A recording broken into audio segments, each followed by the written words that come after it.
And today was unacceptable. Today is the behavior that law enforcement officers should not exhibit.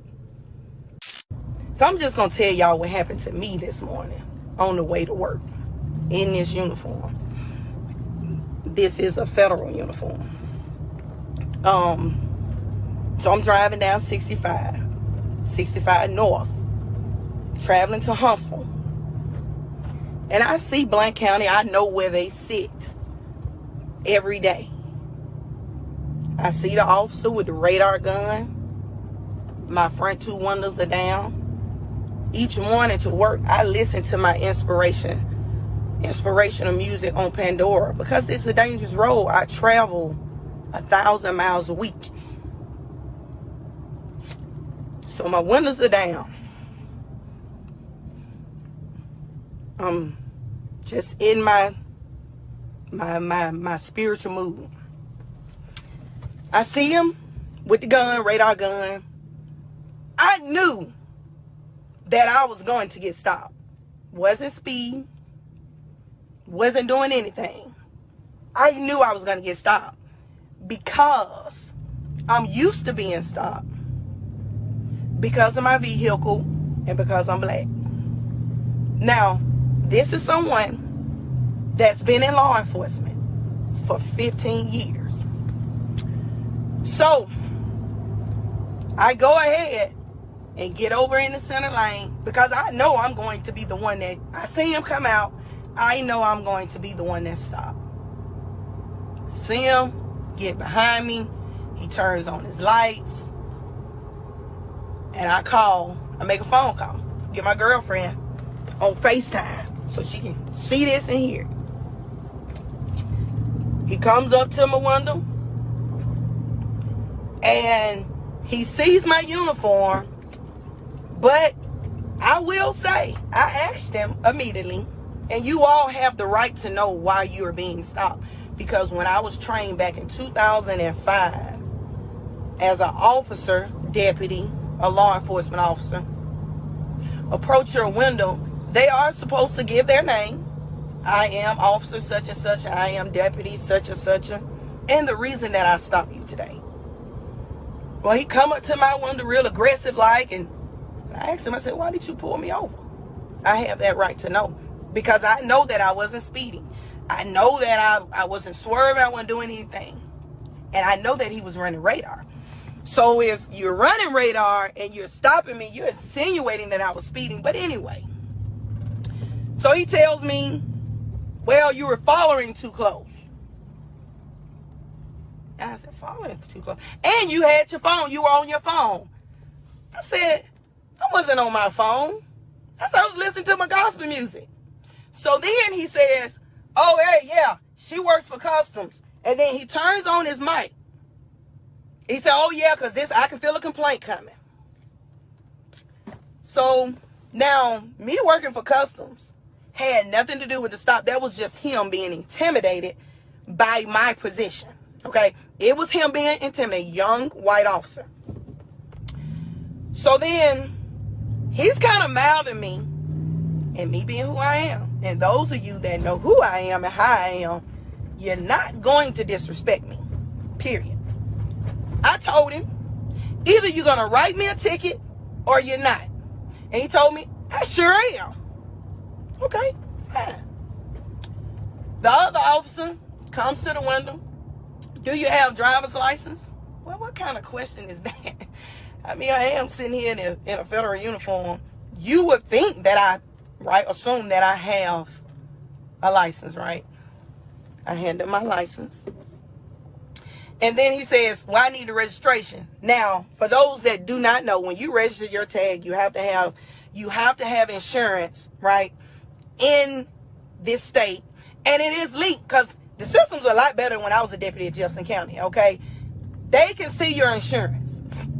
Well, I said, sir, y'all can pull that up, right? No, not out of state. Well, my tag is Alabama. Oh, okay. I'm looking for my registration as I show him my proof of insurance first on my phone. And then he asks for registration now, y'all. He's taking me down through there now. He's every little every little thing he can do. Let me see your registration. Now, you know you can run the tag, y'all, and see that my tag is valid and it is current. But anyway, he wants to see my registration. So I dig through my glove box. I'm trying to find it, and he's steadily, the other officer is steadily kind of turning at me. You think you above the law? I said, excuse me? How do you think I'm above the law? How do you think that I'm above the law? Because I didn't ask for a break. Hell, if anything, I said, give me a damn ticket. I didn't ask for a break. So I find my registration. He looks at that, but all along, he's trying to provoke me, okay? And I told him, I said, sir, I will not argue with you. I'm not going to go back and forth for you. I'm not going to argue with you. So I say, I'm trying to simply give you what you asked for. That's what I'm trying to do. So then he tells me that, you just something about me having an attitude. I said, let me ask you a question. Do you know me? I said, because if you don't know me, you don't even know me well enough to even know if I do have an attitude. How are you going to meet somebody right away and know in that moment if they have an attitude, or if they're sad, or if they're anything about, you don't even know them. You don't know me to know whether or not I have an attitude. So y'all, he come back to the window with these 2 tickets, okay?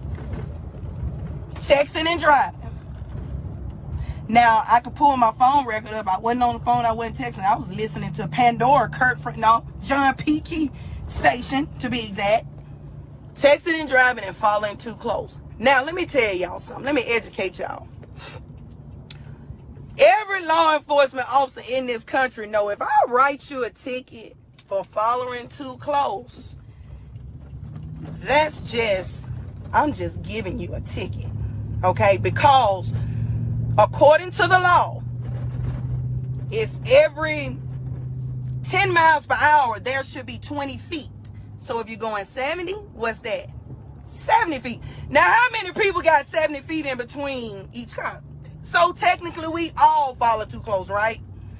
So we know if you get that ticket, or you're giving that ticket, that's that cop being a butthole. So I get the tickets, and he tells me, my name is such and such and such. If you want to complain, and the city hall is here. And I said, okay. I wrote his name. As I'm writing his name down, he tells me it's on the ticket. And then let me go back, y'all. He said, well, I know you enforce federal law, but state law. I said, I enforced state law for 9 years as a deputy sheriff. So he's looking at me and thinking this black female, and taunts me that's got a federal job with customs. Whoop-de-doo. This is how he acts now, okay? But he didn't know my background. He don't know that I've been doing this for 15 years. I know the law, state, local, and federal. I know that. So I get my tickets. I'm upset. I'm so mad, y'all, that I'm crying because I'm angry. I'm angry for a lot of reasons. I'm angry because as a black female, I have had so many bad run-ins with the police, even as a police. So when I hear black males talk about experiences, when I hear those, I don't discredit them. I know that there are facts. I know what they're saying is the truth. To be honest with you all, the way that this traffic stop happened and was conducted today, had I been in civilian clothes, and it would have went differently. I do believe that in my mind and my heart that things would have went a lot differently had I been in civilian clothes. And that's why we have these shootings. Because what happens is when you question the police and they don't like that, they get angry. They get upset. So when they get upset and they get angry, they forget about everything that they were trained on. They forget about everything that you're supposed to do. They forget about the fact that when you put this uniform on, you're actually held to a higher standard than the next person. You're actually supposed to have a thicker skin than the next person. So when somebody do get an attitude with you, when somebody do curse you, you still supposed to stay in character.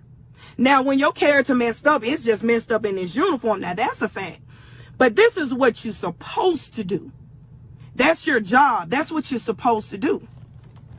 So for me, it just, my feelings, my emotions, I just erupt. I was angry. Like right now, I was supposed to go to the hospital. I can't even go to work because I was that mad and I was that upset. Because my girl had to tell me stop reaching for stuff. Because they were back there, they, you know, I'm trying to put stuff in. She's like, stop all that moving. I told her I ain't stopping nothing. Now, that was a very good point of hers, because the way they was acting, it really didn't matter about me being in no uniform. It did not matter. That meant nothing. So, I call my supervisor. I tell her what's going on. I tell her that you don't know what I've been experiencing when I have to travel from Birmingham to Huntsville 5 days a week, and me traveling through Kimberly on numerous occasions to get to 65, being stopped, harassed, and followed. To the extent, y'all, that I was looking in Kimberly to purchase a home, that I no longer considered that area because I was being harassed coming through there. I shared all these things with her and she had no idea. Of course, I hate to say it, people don't want to talk about this. But white people don't know what we go through, what we experience. I don't expect you to understand, because you won't understand. You won't understand me wanting to move closer to Huntsville because that's where I live. And that would take 30 minutes off my commute every day each way. But I can't do that because I'm being harassed. You don't know how that feels. And I drive to Blount County Police Department. So me and the chief, we went in his office. And we talked a good 30 to 45 minutes.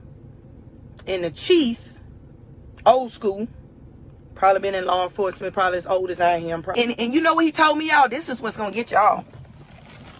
He said they don't even write tickets. So what they tell y'all? I got this one with on. I got these two. But they don't write tickets. They really don't write tickets. So that means my black butt was getting them today. And that means that it's like, y'all, I'm kind of like lost for words, man, because it's like, they like, you ain't getting this ticket. But we don't write them, but you getting it, right? So he said, get out of my car. Get off this. All right, y'all, let's back to business. Back to business.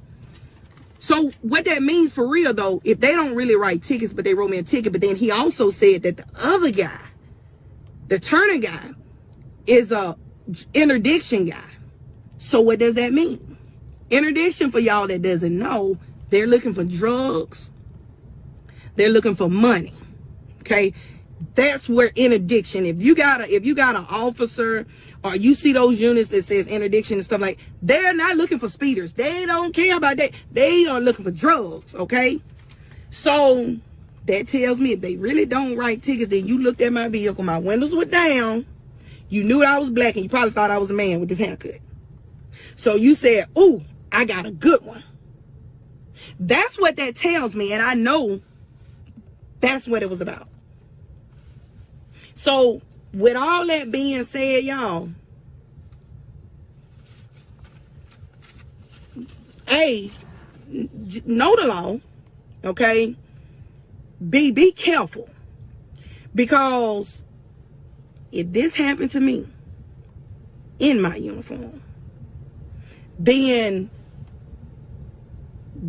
what what's the level that it really would have went to if I wasn't? Now, when I opened my armrest and he asked for my license, there was a gun there. So let's say I didn't have my shirt on. And let's say that when he asked for my license and he saw that gun, he would have shot my ass. He would have shot me because he was already young. He was already just overzealous, right? And he was already intimidated. But let's just remove the shirt. Let's take the shirt off, just the black t-shirt. And he asked for my driver's license. And I opened that armrest. And that gun was right there. He would have shot me. And guess what? He would have got off. Because when they came and did the crime scene, y'all, and I'm dead, and they opened that armrest up, he would have said, I saw a gun, and she reached for it, and then he would have got off. And then they would have removed the gun. And under the gun, they would have saw my badge and credentials. And he would have shot and killed a federal officer.